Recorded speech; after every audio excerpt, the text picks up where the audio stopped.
네, 정치 인사들을 모아 속풀이하는 시간 1타 정치입니다. 박영식 시사 에디터, 김상일 시사평론가, 전수미 변호사님 나와 계십니다. 안녕하세요. 안녕하세요. 네. 너무 이제 가벼운 마음으로 뉴스를 진행할 수 있는 것 같습니다. 일단 잡아 넣었어요.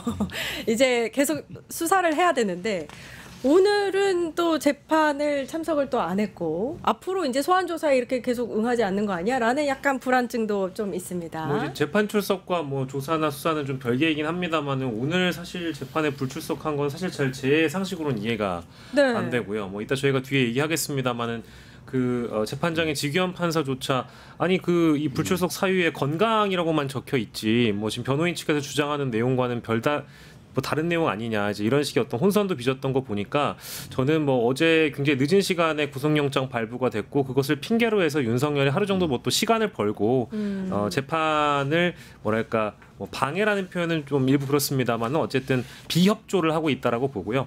앞으로의 특검의 조사도 마찬가지로 비협조적으로 나올 것이고 나아가선 수사 방해로 이어질지도 모르겠습니다만 신병 확보가 일단 성공했기 때문에 외부 그러니까 즉 아크로비스타에 있었던 윤석열의 상황과는 아주 뭐 천양지차일 것이다. 완전히 다른 상황에서 이제 수사에 임해야 되는 상황이기 때문에 오늘 그래서 나온 속보에 따르면 이제 특검 쪽에서는 내일 오후 2시에 내란 특검 쪽으로 조사를 받으러 나오라고 윤석열 측에게 이제 요구를 했다라는 겁니다. 뭐 이런 조사들은 순순히 나와야 될 거예요. 왜냐하면 지금 구속된 피의자 신분이기 때문에 이제 미결수의 신분으로 당연히 조사에 응해야 되겠죠. 네, 특검이 만약에 내일 소환 조사에 응하지 않을 경우에는 강제 구인 내지는 구치소 방문 조사까지 거론하고 있습니다. 사실 저희가 어제 특보로 몇 시간이었죠? 거의 8시간, 9시간을 특보로 생방송으로 여러분들께 구속하는 그 과정을 진짜 현장감 있게 전해드렸는데 그 과정에서 무슨 얘기가 나왔냐면요.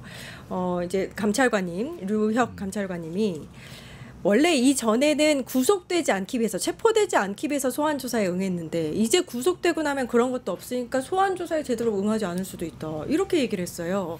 만약에 그럴 경우에 특검이 할 수 있는 조치들은 뭐가 있나요? 소환조사에 응하지 않는다고 해도 이미 이제 정답은 나와 있습니다. 직접 있는 곳을 찾아가서 이제 조사를 할 수도 있는 거니까 한마디로 정말 국민들에게 외적인 트라우마 PTSD를 남겨주신 게 윤석열 전 대통령이잖아요. 그렇기 때문에 본인의 수하들은 다 감을 갖춰 있고 반바지 차림으로 개 산책시키면서 이런 모습들을 보면서 얼마나 대국민 PTSD를 다 불러일으켰잖아요. 그러니까 일으켰는데 그거에 대해서 이제 피했는데 그 법원에서도 정말 너무 많이 순진하셨던 게 뭐 여기 출석에 응하겠다 그 말 한마디만 믿고서 사실 그 영장이 발부가 안 됐던 거잖아요. 그러니까 정말 그동안의 과정을 보면서 절차상의 무슨 문제 하면서 쇼를 하는 모습을 보면서 법원에서 안 되겠다 해서 영장이 나간 거고요. 그래서 방법이야 이미 도관에 든 쥐입니다. 그렇기 때문에 본인이 안 나온다고 버팅겨도요. 그거는 직접 가서 조사를 할 수 있고 여러 가지 이제 방법들이 이미 인신이 구속되어 있는 상태이기 때문에 굉장히 활동할 수 있는 범위가 제한적일 수밖에 없다. 그래서 이제 구속영장이 발부가 된 거고 증거인멸을 특히 이유로서 발부가 된 거라고 봅니다. 네. 시간 문제입니다. 네. 보니까 그 법원이 재구속을 하게 되는 사유로 증거인멸 우려 이렇게 명시를 되게 짧게 했더라고요. 그렇게 본 이유가 가장 큰 이유가 뭐라고 보세요? 저희가 뭐 다 어제 방송을 하면서도 얘기를 했지만 수사에 협조하지 않고 계속 불응하는 태도, 그 불응하는 태도의 연장선 속에서 뭐 지지자들에게 메시지를 보내면서 말 맞추기가 사실상 공공연하게 일어나고 있는 모습, 그런 것들 속에서 새로운 진술들이 나오면서 거짓말을 하고 있구나. 그리고 그 거짓말을 또 압력과 압박을 통해서 다른 공범들한테 거짓 진술을 회유하고 있구나. 이런 것들을 법관들도 이미 다 이제는 느끼고 있는 것이죠. 그렇기 때문에 어제 특검의 설명을 쭉 들은 다음에 정리된 이야기를 듣고 윤석열 피고인의 얘기를 들었을 때 지금까지 해왔던 것들이 전부 다 결국에는 이렇게 얘기하기 위해서 이런 증거인멸의 행위들을 다 하고 수사 불응도 하고 그래 왔구나라는 심증을 오히려 굳히게 한 것이다. 이렇게 생각합니다. 예. 어제 내란 특검이 굉장히 윤석열의 그 구속에 공을 들였다라는 생각이 들었던 게 구속영장은 66페이지였고 178페이지 PPT를 또 만들고 근데 그 중간에 이제 심사를 하는 과정에서 300페이지의 의견서를 냈대요. 이게 원래 이렇게 하는 건지 아니면 정말 의지를 보인 건지 어떻게 보셨어요? 뭐 영장 실질 심사 과정에서 의견서를 내는 거는 사실 뭐 이렇게 흔한 일은 아니다라고 할 수는 없을 것 같고요. 뭐 이제 실제 구속 사유를 강조하기 위해서 의견서를 내는 경우는 굉장히 많다라고 저는 보고, 많다라고 보고 그 의견서에 담은 내용이 일단 중요할 텐데 일단 외환 혐의로 수사가 필요하다, 구속 수사가 필요하다라는 점 그리고 이 체증 영상과 관련된 내용들이 또 담겨 있었다라고 하잖아요. 그러니까 이제 체포영장 집행 저지 과정에서 경찰과 이 공수처 검사의 멱살을 잡고 경호원들이 흔드는 내용들까지도 다 담았다라고 하니까 윤석열이 지금 혐의를 부인할 뿐만 아니라 실제 만약에 불구속 상태에서 특검 조사를 받게 된다면 당시 경호처 처장이라든지 차장이었던 뭐 박종준, 김성훈 혹은 경호본부장이었던 이광우 등등 윤석열 휘하에 있었던 이런 사람들과 진술을 맞출 우려가 있다라는 점을 더 강조하는데 필요한 의견서였다라고 보고요.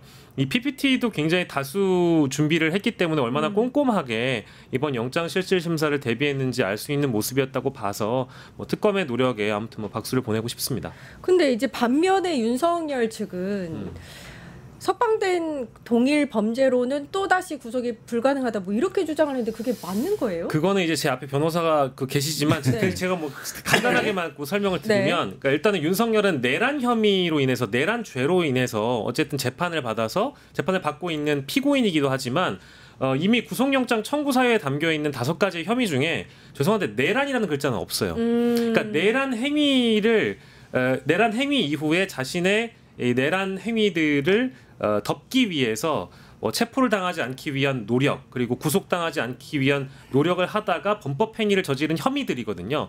그러니까 지금 저도 변호사는 아니지만 이게 지금 얼마나 윤석열 변호인들이 대충 변론을 했는지를 어제 피부로 좀 느꼈습니다.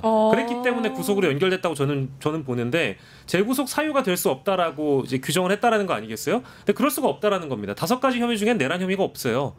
내란이라는 글자가 없습니다. 완전히 다른 혐의예요. 직무유기 혐의, 특수공무집행 방해 혐의 등등이잖아요. 이런 것과 관련해 가지고 변호사들이 하물며 일반인들이 상식으로도 알고 있는 내용에 대해서 변론 과정에서 진술했다는 건 저는 사실 제 상식으로는 이해가 안 됩니다. 예, 그 윤석열 변호인에 대한 이야기들이 지금 간간히 나오고 있어요. 어제 그 구속영장 심사 과정에서의 모습도 준비가 좀 덜 된 모습이었고 오늘 재판에서도 지기현 판사가 오히려 물었다잖아요. 이거 출정 거부 아닌 단순 불출석이냐.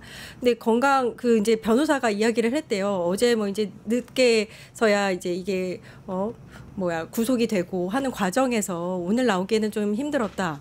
이렇게 얘기하니까 아니 불출석 이 사유에는 건강상의 이유라고 써 있는데요. 그래요? 제가 한번 봐도 될까요? 이렇게 이야기를 했대요. 이것도 안 보고 나왔어요. 판사가 뭐라고 했다고 하더라고요. 분위기가 왜 이런 걸까요? 우선 윤석열 변호인들 특성을 보면요. 그 헌법재판소에서 탄핵 심판할 때도 그게 자발적으로 본인들이 이제 하겠다는 변호사들을 모집을 해서 했던 케이스들이기 때문에 그걸로 인해서 어떤 유명세 카메라 스포트라이트를 받잖아요. 유명세라던가 그런 게 중요하지 실제적으로 정말 윤석열 대통령이 구속이 안 되고 그다음에 처벌을 받지 않는 거에 과연 주력을 하고 있는 사람들인지 자체가 이제 의심스럽고요. 스포트라이트 용도로 하는 거. 그리고 만약에 기본적인 변호사라면 자신의 의뢰인의 이익을 위해서 법리를 하나하나 다 검토를 해야 되는 건데 최소한의 검토도 안 돼 있어요. 이제 앞에서 박윤식 앵커님 너무 말씀 잘해주셨는데 뭐 특수 공무집행 방해라든가 허위 공문서 작성이라든가 그 각각의 그냥 대통령 경호법 위반이라든가 내란과는 관련이 없는 하지만 내란 행위에 수반되는 모든 법 위반에 대한 영장 실질심사를 한 거, 영장 청구를 한 거예요. 근데 이거를 마치 뭐 재구속 사유가 안 된다라고 하는 것 자체가 변호인들이 법리를 절대 모르는 게 아닐 텐데 이제 말장난을 그렇게 언론 플레이, 그러니까 대상이 일반 상식의 국민이 아닌 거예요. 법원이 아닌 거예요. 그러니까 어차피 구속될 건 알지만 사유가 너무나 많지만 윤 어게인을 외치는 지지자들을 향해서 우리 억울해. 이거 재구속 사유야. 법리적으로도 말도 안 되고 논리적으로도 말이 안 되는데 그 사람들에게는 억울함.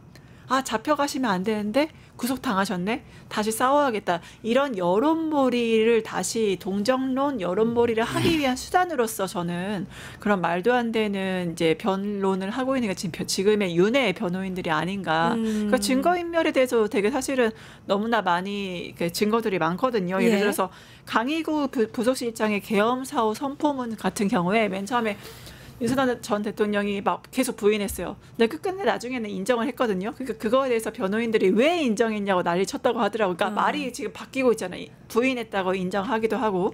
무엇보다 공수처 체포집행 때 뉴스에 나왔지만 김성훈 경호처장이 변호인들이 있을 때와 없을 때 말이 바뀌었잖아요. 네. 그러니까 여러 가지의 증거 인멸의 우려가 여러 가지 정황으로 법원이 봐도 너무나 확실한 거예요. 그러니까 구속영장은 정말 나올 수밖에 없는 구조였고 그렇기 때문에 변호인들은 그거를 피할 수 없다고 생각했던 것 같아요. 결국엔 언론 플레이용으로 그게 말한 거다. 그러니까 윤측 변호인이 이렇게 언론 플레이하고 있는 상황에서 윤석열이 직접 구속심사에서 20분간 최후 진술을 했다는 거 아닙니까? 여기서 이제 나는 지금 구린무원 상황이다. 변호사 구하기도 힘들다. 이렇게 약간 읍소를 했나 봐요. 어떻게 보셨어요? 그런 얘기를 법관 앞에서 왜 하죠? 이해가 안 되고요. 윤석열은 자기 주장이 굉장히 강한 사람이에요. 굉장히 강한 사람이기 때문에 변호사들이 본인들의 어떤 피고 그 뭐죠? 그러니까 뭐라 그러죠? 의뢰인, 의뢰인의 이익을 위해서 뭐를 하기가 어려울 거예요. 왜냐하면 본인이 법도 잘한다고 생각하고 자기 주장이 강하잖아요. 그러면은 그 주장에 맞춰주려고 하다가 보면 어떤 문제가 생기냐면 이런 그거와 배치되는 진술이나 새로운 증거들이 나와요. 그러면은 변호사 입장에서는 현타가 오기 시작하겠죠. 예? 이렇게 주장을 해가지고 이쪽으로 하려고 그러는데 이거 이 주장을 못 하겠네라는 현타가 오는 진술과 증거들이 나오면 그 변호사들은 어떻게 되겠어요? 점점 심리적인 저지선이 1차 저지선, 2차 저지선, 3차 저지선이 있을 텐데 무너져 가는 거예요. 그리고 구속이 됐으면 이제 또 2차 저지선이 또 무너졌을 거예요. 네? 그래서 윤석열의 주장과 다른 진술 증거들이 나오는 거에서 한번 무너졌을 거고 그렇기 때문에 지금 엇박자가 계속 나고 있는 이유가 저는 오로지 윤석열의 강한 자기 주장의 스타일 때문에 그런 것이 아닌가. 변호사들은 굉장히 합리적으로 생각하면서 이걸 대응하고 싶을 거 아니에요. 근데 그러면은 윤석열이 어떻게 하겠어요? 경로할 거 아닙니까? 경로. 네?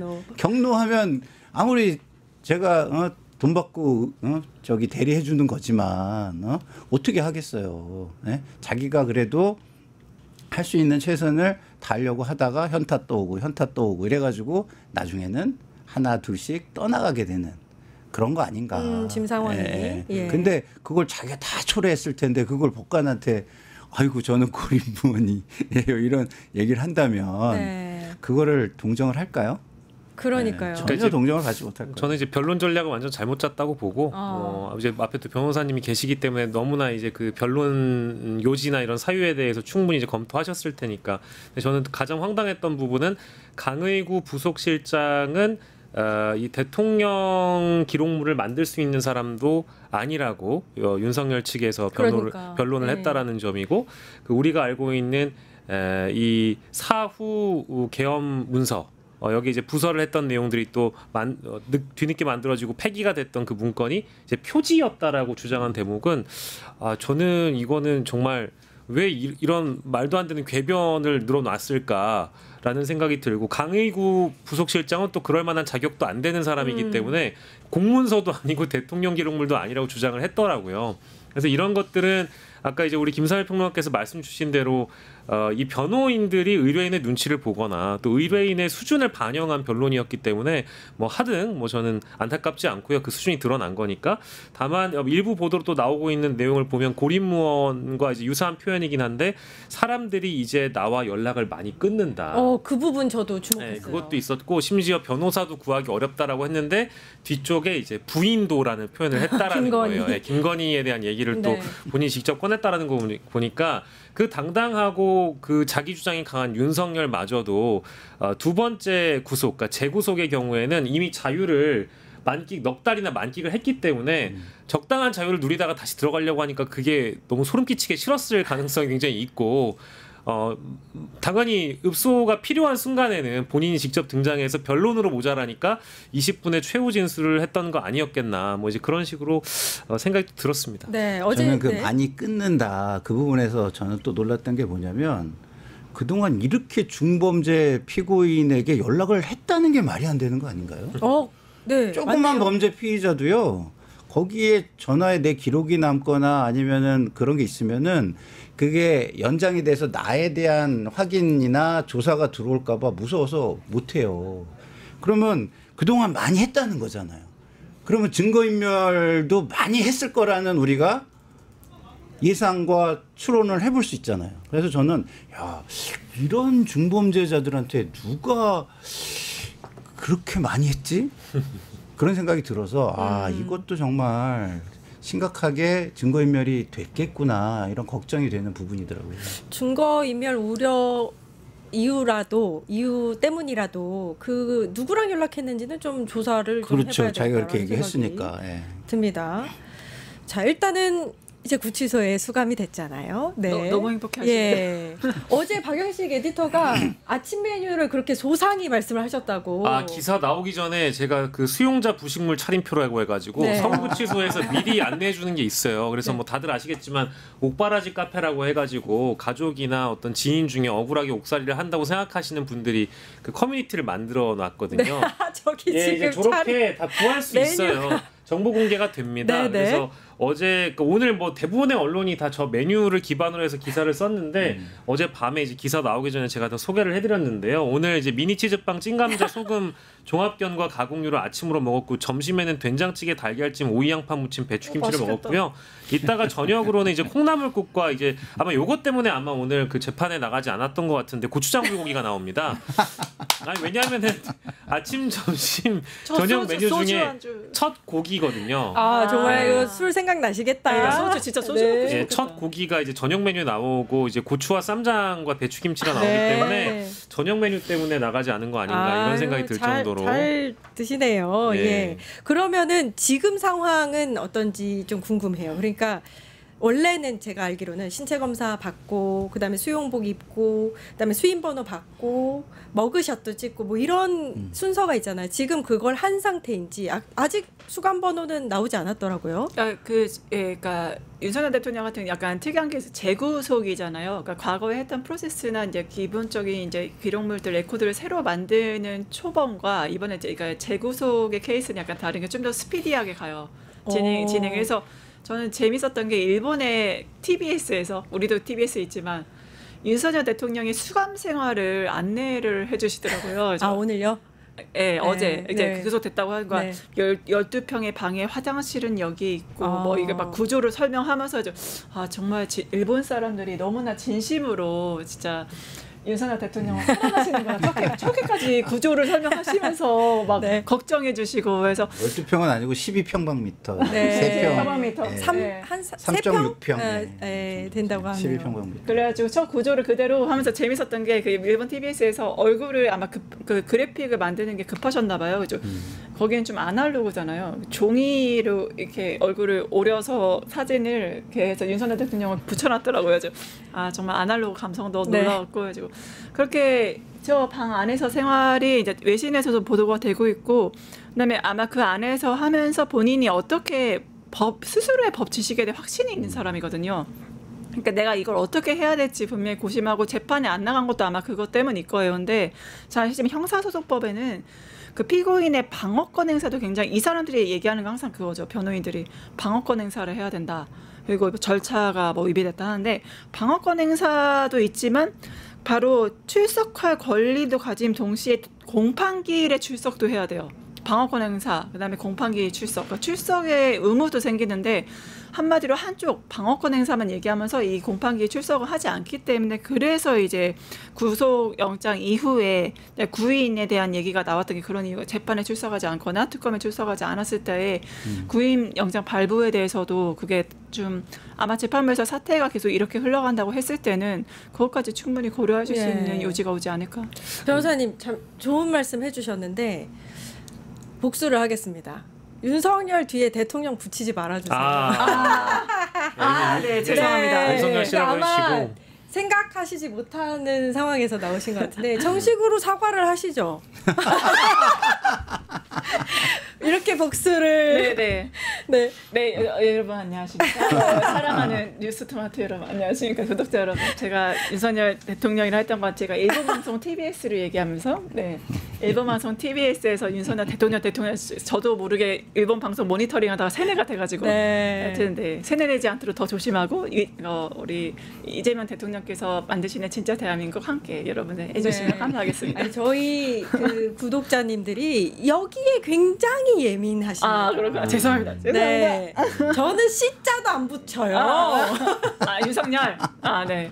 그 윤석열 씨의 경우에는 이제 오늘 아마 완전히 다른 하루를 지금 살고 있잖아요. 네. 그래서 일단은 어제 그 무더위 속에 잠을 못 이뤘을 거다라는 생각이 일단 들고, 그쵸. 선풍기가 달달거리는 그 독방에서 에어컨 바람도 못 쐰 채 일단 잠을 청해야 되는데 그게 어려웠을 것 같고, 뭐 일부 보도가 됐습니다만 식판에 이제 밥이나 이런 반찬들이 나오면 본인이 직접 세척해가지고 또 반납을 해야 되거든요. 그런 거에 아마 또 본인 스스로 자괴감을 느꼈을 거고, 어제 인치되는 과정에서 이제 신체 검사하는 과정에서도 모멸감을 느꼈을 거라고 저는 보는데, 제가 이제 그 다른 방송에서 얘기 안 한 것도 얘기를 해야 되니까 오늘 궁금해가지고 그 독방에 나오는 그 TV 뭐 볼까 싶어가지고 채널. 예, 그 보람이 방송이라고 해가지고요. 법무부 교정본부의 그 TV 편성표가 또 공개가 되어 있어요. 그래서 그 4개 채널에서 뭐가 나오는지 봤더니 점심에는 교화 라디오라고 해가지고요.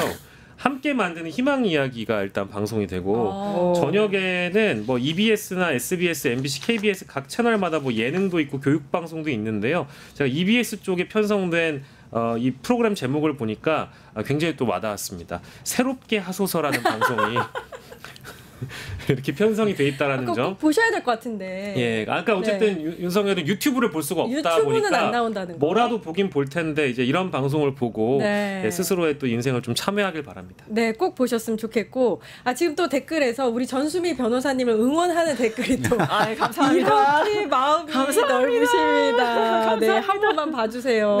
괜찮아요. 뭐 이러면서 우리 전수미 변호사님 제가 최애 변호사님이시기 때문에. 감사합니다. 네, 자, 내란 특검이 다음 스텝이 뭐냐가 이제 궁금합니다. 할 일을 했어요. 일단 윤석열 잡아 넣었어요. 이 다음에 할 일이 뭐 이제 300페이지 의견서에 외환죄를 강조했다고는 하는데 외환죄 이거 정말로 큰 죄거든요. 이것도 밝혀내야 되고 내란을 함께 이제 공모하고 동조했던 자들에 대한 수사도 이제 속속들이 해야 됩니다. 어떻게 보세요?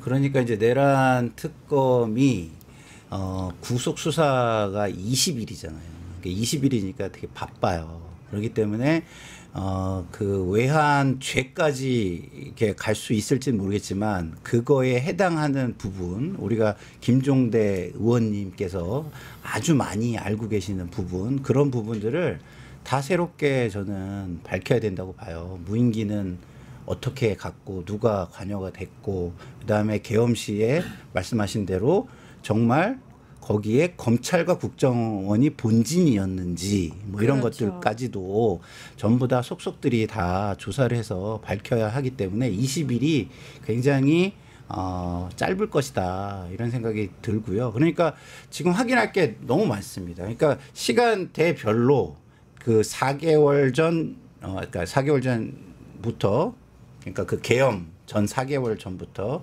시계열로 있었던 군의 상황, 그 다음에 계엄 날에 있었던 그 군의 상황, 방첩사, 그다음에 국정원의 상황, 그다음에 검찰 통화, 그러니까 비아폰으로 통화됐던 모든 사람들의 상황 이런 것들을 다 재구성하는 작업을 해야 할 것이다 이런 생각이 듭니다. 할 일이 너무나도 많습니다. 자, 노청호님이 여기 프로 재밌네요 말씀해 주셨는데 구독, 좋아요, 알람 설정 꼭 해주시고요. 부탁드립니다. 네, 우리 전수미 변호사님 그거 잘하시니까 한 번만 그러면은 빠르게. 구독, 좋아요, 알람 설정 네, 꼭 해주세요. 네, 저희 100만 구독자의 전수미 변호사님이 큰일을 하고 계십니다. 네, 꼭 해주세요. 네, 일타정치 오늘 여기까지 하고요. 박영식 시사 에디터, 김상일 시사평론가, 전수미 변호사님 고생해 주셨습니다. 감사합니다. 감사합니다. 네, 이어서 바로 이원재의 끝내주는 경제가 방송되고요. 저희는 내일 오후 4시 50분에 다시 찾아뵙겠습니다. 함께해 주신 여러분 감사합니다. 고맙습니다. 정청래 후보님도 이재명 대통령의 마음이 누구에게 있는지를 두고서 이제 경쟁하는 이른바 명신 마케팅을 하고 계신 것 같습니다. 그리고 이재명 대통령의 마음에 박찬대 후보님이 계시다고 생각하시는지. 대통령의 마음이 왜 정청래에게 없겠습니까? 당연히 있겠죠. 하지만 박찬대에게는 없겠습니까? 그래서 저는 명심 경쟁과 개혁 경쟁은 둘 사이에 좀 무차별하지 않을까 이렇게 생각이 됩니다. 다만 가로 열고 말씀드리면 명심 경쟁이 바람직하거나 중요한 결정 요소는 아니지만 그거로 만약에 결정이 된다 그러면 박찬대는 절대 유리하다라는 말씀 드릴 수 있고요. 그리고 두 번째